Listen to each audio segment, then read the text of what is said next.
നമസ്കാരം. ഇത് പ്രായപൂർത്തിയായവർക്ക് മാത്രമുള്ള വീഡിയോ, കുട്ടികൾ കാണരുത്. ഇത് ഞാൻ പറയാൻ പോണതേ എൻ്റെ ഒരു സുന്ദരിയായ കളിക്കൂട്ടുകാരി അവളെ കളിച്ച കഥ. അതിനു മുമ്പ് അവളെ കൊണ്ട് ഞാൻ വാണടിപ്പിച്ച്. ഇനി വിഷയത്തിലേക്ക് വരാം. ഞാൻ ഒരു ദിവസം എനിക്കൊരു ഫോൺ കോൾ നോക്കുമ്പോൾ ഈ പെൺകുട്ടിയാണ്. ഇവളെന്ന് പറഞ്ഞാൽ എൻ്റെ കളിക്കൂട്ടുകാരിയാണ്. ഞങ്ങളൊരേ പ്രായമാണ്.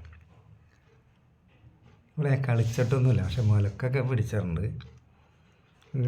അവിടെ എൻ്റെ പുറത്തുകൂടി സാധനത്ത് മുലക്കെ പിടിച്ചിട്ടുണ്ട്. പക്ഷെ കളിക്കാനുള്ളൊരു അവസരം ഒത്തു വന്നില്ല. അവസരം വന്നിരുന്നെങ്കിൽ ഞങ്ങൾ കളിച്ചേനെ. കാരണം അവൾ എന്നോട് അത്ര വിധേയത്വം സ്നേഹമുള്ള ആളാണ്. നല്ല സുന്ദരിയാണ്, നല്ല ഹൈറ്റും വെയിറ്റുള്ള പെണ്ണാണ്. അപ്പോൾ ഇവളാണ് എന്നെ വിളിക്കുന്നത്. അപ്പോൾ ഇവളുടെ പ്രശ്നം എന്താ, ഇവൾ 3-4 ദിവസമായി ഉറങ്ങിയിട്ട്. അപ്പോൾ ഉറങ്ങാൻ കഴിയില്ല. ഡോക്ടറെ അടുത്ത് പോയാൽ അയാൾ ഉറങ്ങാനുള്ള ഗുളികകൾ തരും, പിന്നെ അത് ഹാബിറ്റായി മാറും. അപ്പം എന്നോട് അവളുടെ ഒരു വിഷമം പറയാം, എന്താണ് ഇതിനൊരു പരിഹാരമെന്ന് ചോദിക്കാൻ. അപ്പോൾ അവൾക്ക് സാമ്പത്തികം പ്രശ്നമല്ല. കാരണം അടുത്ത കാലത്ത് അവളുടെ ഫാദർ മരിച്ചപ്പോൾ ടൗണിലുണ്ടായ ഒരു ബിൽഡിങ് കോംപ്ലക്സ് വിറ്റു. 4 അവകാശികളാണ്, 4 മക്കളാണ് ഈ മനുഷ്യന്. അല്ല, അമ്മ അടക്കം 4 അവകാശികൾ, അങ്ങനെ എന്തോ ആണ്. ഏതായാലും ഇവൾക്ക് നല്ലൊരു എമൗണ്ട് ബാങ്കിൽ വന്നു. പിന്നെ ഹസ്ബൻഡ് വർഷങ്ങളായിട്ട് ഗൾഫിലാണ്. അപ്പോൾ സാമ്പത്തികം ഇവൾക്ക് പ്രശ്നമല്ല. പിന്നെ ഹസ്ബൻഡ് വിദേശത്തുമാണ്, ആ വകയിലും വരുമാനമുണ്ട്. അപ്പോൾ ഞാൻ ചോദിച്ചു, നിനക്ക് എന്തെങ്കിലും ടെൻഷൻ ഉണ്ടോ? പണത്തിൻ്റെ ടെൻഷൻ നിനക്ക് ഉണ്ടാവില്ല എന്ന് എനിക്കറിയാം. വേറെ എന്തെങ്കിലും ഇഷ്യൂ ഉണ്ടായോ ആരോടെങ്കിലും? ഇല്ല. നിനക്ക് പെട്ടെന്ന് ഇങ്ങനെ ഉറക്കില്ലാണ്ടായില്ലേ? അപ്പോൾ അതെ. അപ്പം ഞാനിങ്ങനെ എൻ്റെ കുരുട്ടുബുദ്ധിയിൽ ചിന്തിച്ച് ഞാൻ അവളോട് ചോദിച്ചേ, നീ സെക്സ് ചെയ്തിട്ട് എത്ര ചോദിച്ചു? അപ്പോൾ പറഞ്ഞു, അവളൊരു ഇടപെട്ട എൻ്റെ ഹസ്ബൻഡ് വിദേശത്തല്ല, നിനക്കറിയില്ലേ? ഹസ്ബൻഡ് തന്നെ വേണമെന്നില്ലല്ലോ. നീ സെക്സ് ചെയ്തിട്ട് എത്രയെന്നാണ് ചോദിക്കുന്നത്?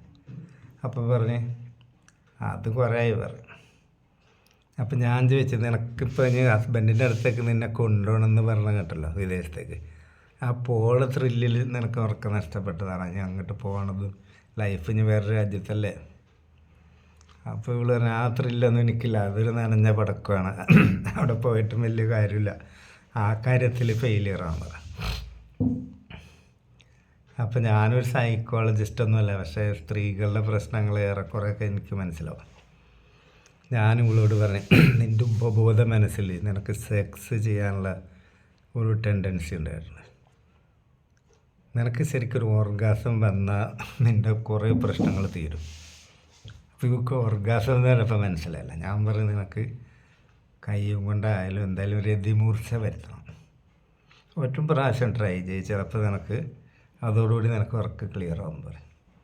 അപ്പോൾ ഇവള് പറഞ്ഞു, ഇതിന് മുമ്പ് ട്രൈ ചെയ്തിട്ട് ശരിയായിട്ടില്ല, ഞാൻ ശ്രമിച്ചു നോക്കിയിട്ടുണ്ടോ? അപ്പോൾ എന്നാണ് ചോദിച്ചത്. അപ്പോൾ ഇവള് പറഞ്ഞു, 1-2 ആഴ്ചയായി പറഞ്ഞു. എന്നൊരു കാര്യം ചെയ്യും, ഞാൻ നിന്നെ ഹെൽപ്പ് ചെയ്യാം. എങ്ങനെ വെച്ച്, നീ നിൻ്റെ ബെഡ്റൂമിൽ പോ. അപ്പോൾ ഇവള് പറഞ്ഞു, ആയിക്കോട്ടെ. അപ്പോൾ ഇവള് ഞാൻ എന്ത് പറഞ്ഞാലും കേൾക്കും, എന്നെ ഭയങ്കര വിശ്വാസമാണ്. ബെഡ്റൂമിൽ പോകാമെന്ന് പറയും. നീ എന്താ ഡ്രസ്സ് ഇട്ടേക്കണേ വെച്ച്. ഞാൻ നൈറ്റ്. എന്നാൽ കട്ടിലുമേ കിടക്കാൻ പറയും. കട്ടിലുമേ കിടന്നു നൈറ്റ് പൊന്തിക്കാൻ പറയും. അടിയിൽ എന്താ ഇട്ടേക്ക? അപ്പം ഷഡ്ഡി ഇട്ടുണ്ടോ വെച്ച്. അപ്പോൾ ഉണ്ട് പറയും. അപ്പോൾ എന്താ കളറ് വെച്ച്. അപ്പോൾ അവൾ ചൂടായി. അതെന്തിനാ നീ അറിയണേ വെച്ച്. എടോ, ഞാനും ഒന്ന് ഭാവനയെ കണ്ട് സുഖിക്കട്ടെ, ഞാൻ നിനക്ക് നല്ലൊരു എൻജോയ്മെൻറ്റ് തരാൻ പോവുക, എന്താ കളറ് വെച്ച്. അപ്പോൾ അവൾ പറഞ്ഞു, ഗ്രീനാണ് പറയും. ഓ, ഗ്രീൻ പച്ച സിഗ്നലാണ്, നല്ല സിഗ്നലാണ്. അങ്ങനെ ഞാൻ അവളോട് പറഞ്ഞു, അത് ഊരാൻ പറഞ്ഞു. എന്നിട്ട് വലത്തെ കൈൻ്റെ 2 വിരൽ എൻ്റെ നടുവിൽ നിൻ്റെ കന്തിങ്ങനെ വരണം. ആ 2 വിരലും കൊണ്ട് ഇറുക്കി പിടിച്ചിട്ട് മോളിക്ക് അടിക്കും മെല്ലെ ചലിപ്പിക്കാൻ പറയും. അപ്പോൾ ഞാൻ അവളോട് പറഞ്ഞു, ഇനി നീ ഒരു കൈ കൊണ്ട് അത് ചെയ്തുകൊണ്ട് നിന്നിട്ട് ഞാൻ ഭരണം ശ്രദ്ധിക്കാൻ പറഞ്ഞു. എന്നിട്ട് ഞാൻ ഇവളെ കമ്പിയാക്കുക. ഒരു 10-22 വയസ്സുള്ള പയ്യൻ, നിൻ്റെ കന്ത് ഇങ്ങനെ നക്കണാണ്, കന്തൊക്കെ ചപ്പുകയാണെന്ന് വിചാരിക്കാൻ പറയും. ഇപ്പം ഞാൻ ഫോണിൽ കൂടി 1-2 പെൺകുട്ടികളെ വാണം അടിപ്പിച്ച എക്സ്പീരിയൻസ് ഉള്ള ആളാണ് ഞാൻ. എത്ര ദൂരത്തിരുന്ന് പെണ്ണിനെ കമ്പിയാക്കാൻ പറ്റും. അതിൽ കന്ത് നക്കണതും മുല കണ്ണ് ഞെരടണതും മുലക്ക് പിടിക്കണതും ചപ്പണതും ഇതൊക്കെ പറഞ്ഞ് ഇവളെ കമ്പിയാക്കാൻ. ലാസ്റ്റ് ഇവളോട് ഞാൻ പറഞ്ഞ്, ആ ചെക്കൻ്റെ പൂവമ്പഴം പോലത്തെ സാധനം നിൻ്റെ ഇതിൽ കയറ്റണതൊക്കെ ഒന്ന് ആലോചിച്ച് നോക്കി. എന്നിട്ട് മെല്ലെ മെല്ലെ നല്ല വണ്ണമുള്ള സാധനം ഇങ്ങനെ കയറി ഇറങ്ങുമ്പോൾ സുഖം. കാരണം ഇവള് സീൽക്കാരങ്ങളും ഊന്ന കാക്കൽ തുടങ്ങി. ഞാൻ സ്റ്റോപ്പ് ചെയ്യില്ലല്ലോ, എനിക്ക് ഇതൊക്കെ പറഞ്ഞു കൊടുക്കാൻ നല്ല പ്രാക്ടീസാണ്.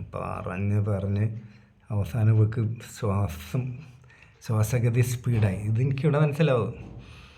എന്നിട്ട് അപ്പോൾ ഞാൻ ഇങ്ങനെ പറഞ്ഞിട്ട് അല്ല, ഞാൻ അടിച്ചിട്ട് വെള്ളത്തിലിങ്ങനെ ഉണ്ടല്ലോ തെറിപ്പിച്ച് നിൻ്റെ ഗർഭപാത്രം വരെ എത്തുക.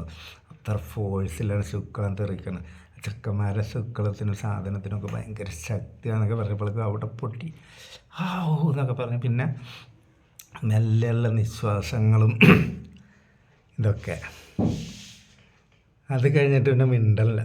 അപ്പോൾ ചെറിയൊരു ആലസ്യം, അതിലവൾ ഉറങ്ങിയെന്ന് പറഞ്ഞാൽ എൻ്റെ ഫോൺ തെറാപ്പി വിജയിച്ചു, സക്സസ്ഫുൾ. അല്ലെങ്കിൽ ഓപ്പറേഷൻ സക്സസ് എന്ന് പറയില്ല. ഇത് കഴിഞ്ഞ് ഒരാഴ്ച കഴിഞ്ഞപ്പോൾ ഇവള് എൻ്റെ വീട്ടിൽ വന്നു.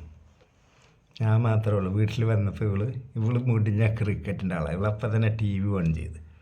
അപ്പോൾ എനിക്ക് ക്രിക്കറ്റ് തീരെ ഇഷ്ടമല്ലാത്ത സംഭവം.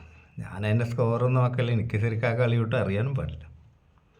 അപ്പോൾ ഇവളിതിങ്ങനെ നോക്കണം. അപ്പം ഞാൻ വിചാരിച്ചു ഇവൾക്ക് എന്താ കൊടുക്കുക, ചായ അല്ല ഫ്രിഡ്ജിൽ എന്തെങ്കിലും എടുത്ത് കൊടുക്കണം എങ്ങനെ. അപ്പോൾ അവൾ അങ്ങോട്ട് തിരിഞ്ഞ് നിന്നും കൊണ്ട് TV കാണാം. പിന്നെ ഞാൻ ചിന്തിച്ച് കൊടുക്കാൻ പറ്റിയ ബെസ്റ്റ് സാധനമല്ല എൻ്റെ കാലിൻ്റെ ഇടയിൽ ഇങ്ങനെ നിൽക്കുന്നത്. ഞാൻ മെല്ലെ ചെന്ന് ബാക്കിൽ നിന്ന് ഇവളാണ്ട് കെട്ടിപ്പിടിച്ചെന്ന് പറഞ്ഞാൽ ഇടത്തേക്കായി. അവൾ സാരി കൊടുത്തല്ല, സാരീൻ്റെ ആ ഇതില്ലേ ഇങ്ങനെ ഇടൂലേ, അതിൻ്റെ അടുത്ത സൈഡിൽ കൂടി ഞാൻ ഇങ്ങനെ ഇട്ടിട്ട് അവളുടെ വയറുമേൽ ഒരു കൈ അമർത്തി മറ്റേ കൈ കൊണ്ട് ഞാൻ കെട്ടിപ്പിടിച്ച്. മലക്കൊന്നും പിടിച്ചിട്ടില്ല. എന്നിട്ട് അവളുടെ പിൻകഴുത്തിൽ ചെറിയൊരു ചുംബനം, പിന്നെ ഈ വലത്തെ കൈ പൊന്തിച്ചിട്ട് അവളുടെ മുഖം ചരിച്ചിട്ട് അവളുടെ വലത്തെ ചെവിയിൽ ചെറിയൊരു മൃദുവായിട്ട് കടിച്ച്. അതിൽ പെണ്ണ് ഞെട്ടി. അതിൽ പിന്നെ വലത്തെ കൈ ഞാൻ മെല്ലെ താഴെ കൊണ്ടുപോയിട്ട് ഈ സാരിൻ്റെ തല മാറ്റിയിട്ട് അവളുടെ വയറുമേൽ വലത്തെ കൈ കൊണ്ട് മെല്ലെ പിടിക്കാൻ തുടങ്ങി. എന്ന് പറഞ്ഞാൽ വളരെ മൃദുവായിട്ടുള്ള വയറാണ്, പൊക്കിൾ കുഴിയൊക്കെ നല്ല ആഴമുള്ളത്. അതിൽ ഞാൻ എന്ത് ചെയ്തു, ആ വലത്തെ കൈ അവളുടെ സാരിൻ്റെ കുത്തിൻ്റെ ഉള്ളിൽ കൂടി അടിയിലേക്ക് ഇറക്കാൻ ശ്രമിച്ച്.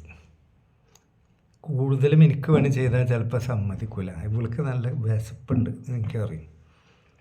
അവൾ വയറൊട്ടിച്ച് തന്നു. അപ്പോൾ പാവാടയുടെ കെട്ടും സാരിൻ്റെ കുത്തിൻ്റെ ഇടയിൽ അടീൻ്റെ ഉള്ളിൽ കൂടി കറക്റ്റ് എൻ്റെ കൈ അവളുടെ സാധനത്തുമ്മേലെത്തി. നല്ല വലിപ്പമുള്ള സാധനമാണ്. അതെനിക്കറിയാം. ഞാനിവളെ വലുതായപ്പോഴും പാവാടൻ്റെ പുറത്തുകൂടിയൊക്കെ പിടിച്ചിട്ടുണ്ട്. ചില ഒത്ത് കിട്ടുമ്പോഴൊക്കെ ചെറിയ ചാൻസ് കിട്ടുമ്പോൾ അങ്ങനെയൊക്കെ ചെയ്തിട്ടുണ്ട്. അതിൽ ഇവളെ കൊണ്ട് ഞാൻ ചെയ്യിച്ച പോലെ വിരലും കൊണ്ട് എല്ലാം അങ്ങോട്ടും ഇങ്ങോട്ടൊക്കെ ആക്കൽ തുടങ്ങിയപ്പോൾ അവൾ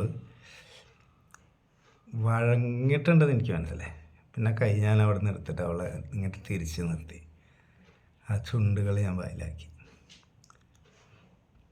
അതിനുശേഷം കെട്ടിപ്പിടിച്ച് അവളുടെ നെറ്റിയിലും ഈ 2 ചെവിയിലും ഒക്കെ എൻ്റെ ചുടുനിശ്വാസങ്ങളൊക്കെ തട്ടണ പോലെ ചുംബനമൊക്കെ കൊടുത്തപ്പോൾ ഇവളുടെ ചുണ്ടുകളൊക്കെ വിറക്കാൻ തുടങ്ങി. അങ്ങനെ ഞാൻ ഇവളുടെ സാരി മെല്ലെ അഴിച്ച് നിലത്തിട്ട് ബ്ലൗസിൻ്റെ ഹുക്ക് അഴിച്ചു, പാവാട അഴിച്ച്. അന്ന് ഇവള് വെള്ള ഷഡ്ഡി ഇട്ടാണ്, സമാധാനത്തിൻ്റെ കളറ്. ബ്രേസിൻ്റെ ഹുക്ക് അഴിച്ചു. അവളുടെ ഇപ്പിൾസൊന്നും അത്ര വലിപ്പം വെച്ചിട്ടില്ല. ഇവിടെ ഞാൻ കൊണ്ട് കട്ടിലുമേ കിടത്തി കുറേ നേരം ഞാൻ നക്കിയൊക്കെ കൊടുത്ത് മുലക്കൊക്കെ നല്ലോണം ലാളനൊക്കെ ചെയ്ത് കളിച്ച്. അവൾ കുറേ നേരം അവിടെ കിടന്നു. അവളപ്പം പോയില്ല. ഡ്രസ്സൊന്നും എടുത്തിടാൻ മെനക്കെട്ടില്ല. കാരണം എൻ്റെ വീട്ടിലേക്ക് ആരും വരില്ല. അങ്ങനെ ഒരു പ്രത്യേകത ഉണ്ട്. വന്നാലും പുറത്ത് വന്നിട്ട് ബെല്ലടിക്കുക, ഉള്ളിലേക്ക് കയറാനൊന്നും അങ്ങനെ അതിന് പറ്റിയ ആരും ഇല്ല അവിടെ.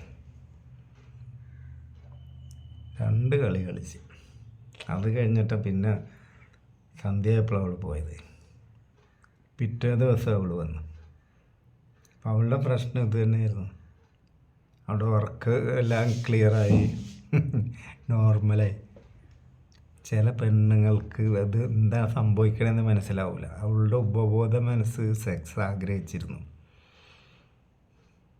എനിക്കിത് മനസ്സിലായെന്ന് വെച്ചാൽ മനസ്സിലായിട്ടൊന്നുമല്ല ഞാൻ ആ പണി ചെയ്തത്. ഒരു പരീക്ഷണം.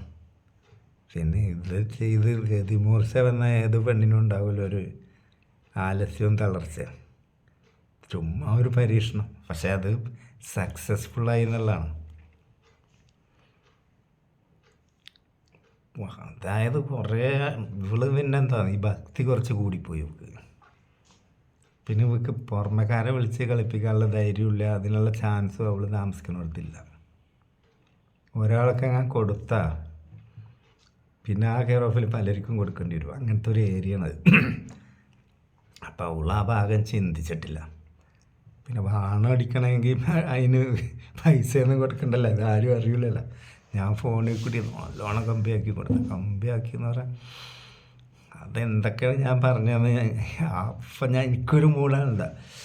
എന്നിട്ട് അതൊക്കെ പറഞ്ഞ് ഞാനും മൂടായി. അങ്ങനെയാണത്. കാരണം ഇന്ന അവൾക്ക് നല്ല വിശ്വാസമാണ്, സ്നേഹമാണ്. ഇപ്പോഴും ഞങ്ങൾ ഫ്രണ്ട്ഷിപ്പ് ഉണ്ട്. പക്ഷെ കളിക്കാനൊന്നും ചാൻസ് കിട്ടാറില്ല. എന്നാലും കിട്ടിയാൽ ഇനിയും കളിക്കും ഞാൻ. എൻ്റെ അത്ര ഹൈറ്റും എന്താണ് അതിൻ്റെ തോടേൻ്റെയൊക്കെ ഭംഗി, ഒന്നൊന്നിന് മെച്ചം എനിക്ക് കിട്ടിയ മുതലുകളൊക്കെ. അങ്ങനെ ടെലിഫോൺ തെറാപ്പി സക്സസ്ഫുള്ളായി. നമസ്കാരം.